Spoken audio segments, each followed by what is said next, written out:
What's up guys, Houndish here, and today we've got the weekly reset for June 27th in Destiny 2. And so as always in this video, we're going to jump in and check out the Eververse refresh for the week, as well as new quest steps for the season and the upcoming exotic quest. And then we have vendor inventories like Banshee and Ada 1, as well as the key rewards for the week. And so, I hope the video today is useful guys, and if you enjoy it, be sure to get subscribed for more Destiny 2 content. But without further delay, let's get into it.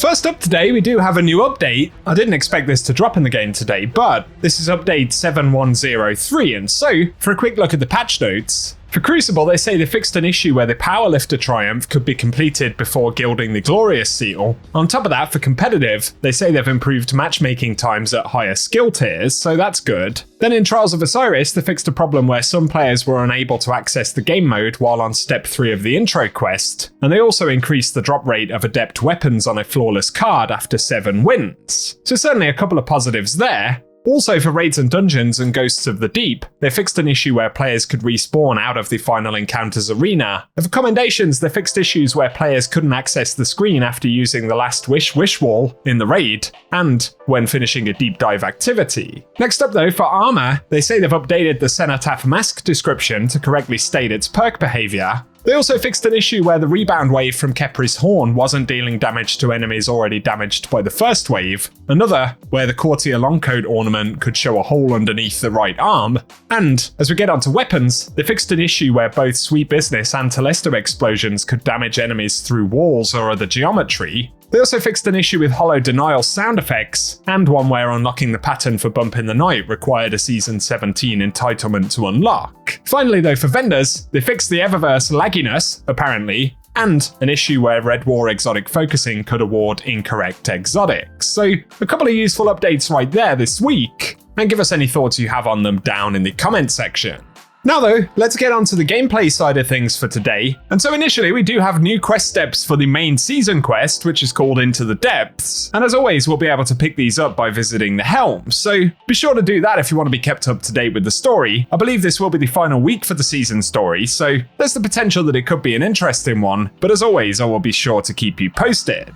On top of that, we should be able to catch the second of 3 exotic fish which are required in order to access the upcoming exotic weapon this season. So last week, of course, we got the Whispering Mothcarp, and this week we should get one of the remaining hidden fish, plus there's the quest steps from Hawthorne for the fishing rally, and those should be in the same destination where that exotic fish will be available this week. And so, something else I'll keep you posted on, but if you want to get access to the exotic weapon, which will presumably become available sometime after next week's reset, then it will certainly be worth catching the exotic fish that's available this week. Moving on though, for featured rewards, this week in the Root of Nightmares raid, we get the Crossfire challenge, and so, Acacia's Dejection, the Trace Rifle, will be the featured weapon available this week. Next up though, let's get onto the Eververse inventory for the week. So, as always, we'll focus on Bright Dust stuff, and initially, there is the Mandal Insistence legendary emote available for 700 Bright Dust this week, one from last season right there. On top of that, we've got a front page weapon ornament, so we've got the Red String of Fate for Malfeasance. This one is 1250 Bright Dust, a pretty nice one if you haven't picked it up already.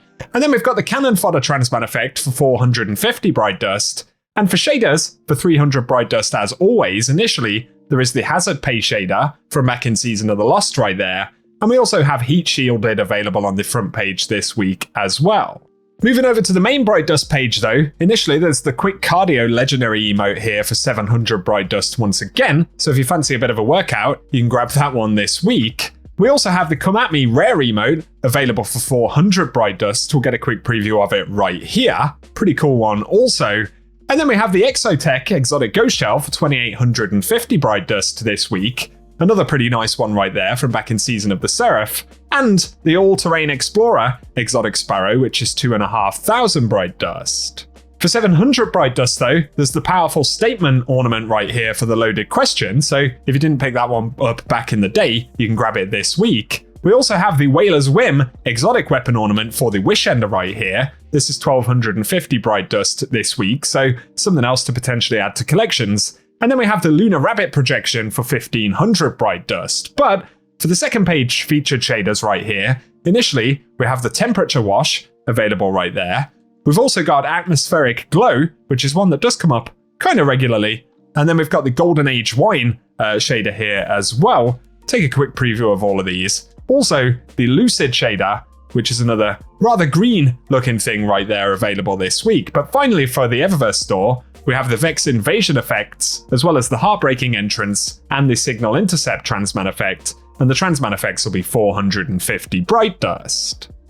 To take a look at Banshee's inventory for the week though, of course, some of the roles and featured weapons will change throughout the course of the week, but we've got the number with Field Prep and Multi-Kill Clip in the traits right there, then the Nezarec Whisper with Genesis and Vorpal Weapon, also the Ostring is back up with Compulsive Reloader and Rampage, and then we've got the Taipan Linear Fusion Rifle. This one has Clown Cartridge and Firing Line, so that's a pretty nice roll right there.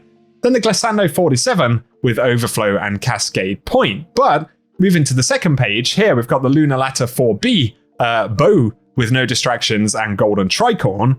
Also, there's the Battle Scar. This has got Perpetual Motion and Headseeker, which could be alright. And then the Galu RR3 Sniper Rifle with No Distractions and Focused Fury. The Combined Action Hand Cannon with Hipfire Grip and Volt Shot. So if you fancy a very accessible Volt Shot hand cannon, could be a bit of fun right there. But also the Memory Interdict Grenade Launcher with Clown Cartridge and Elemental Capacitor. Then the Typhon, this time around, has Demolitionist and One for All. So give us your thoughts on Banshee's weapons down in the comment section. Very finally though, down at Shader 1 right here for the featured armor this week, we do have the Tangled Shore set from back in the day, the Tangled Web. So if you're after stat rolls or adding this to the collection for the first time, you can go and grab those. But for the featured shaders, which cost 10,000 Glimmer, initially we have Bogusian Knight, which is very, very bright right there. On top of that, we've got the Kairos Bronze shader available this week. And finally, the new Monarchy Diamond shader, an old school faction rally shader there. So if you want to add any of those to your inventory, it's a good time to visit Shader 1. Finally though, let's touch on the Nightfall weapon for the week. We're able to pick up the Braytech Osprey. So it's an adaptive frame Void rocket launcher, and as always it does come with the Adept variant, which you can pick up from Grandmasters. Looking at the main traits for the weapon, in the first trait slot, it's able to roll Cluster Bomb, as well as auto-loading holster and field prep, but also this is now able to get Envious Assassin, as well as Keep Away and Pulse Monitor. Then in the second trait slot, it can roll Golden Tricorn, as well as Frenzy, Lasting Impression, and Destabilizing Rounds, which could be an interesting one. But we can see it can also get Chain Reaction, as well as Bipod. So there are a few different options on this thing, depending on what you're after. Obviously in the first trade slot, Cluster Bomb, Autoloading Holster, Envious Assassin and even Field Prep are pretty good bonuses. Then in that second trade slot, depending on your preference, Lasting Impression's a pretty good one, as is Chain Reaction, and even Frenzy could be pretty good. Obviously, Destabilizing Rounds could be interesting as well.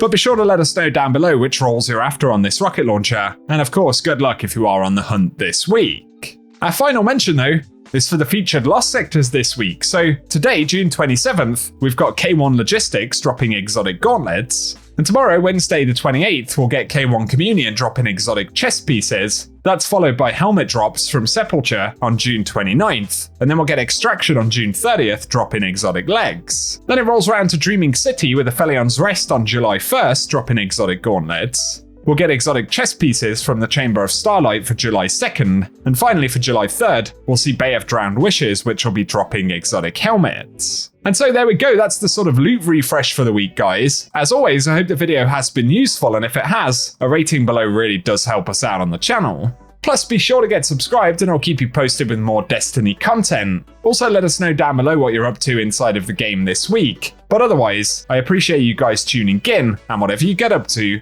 I hope you have an awesome day.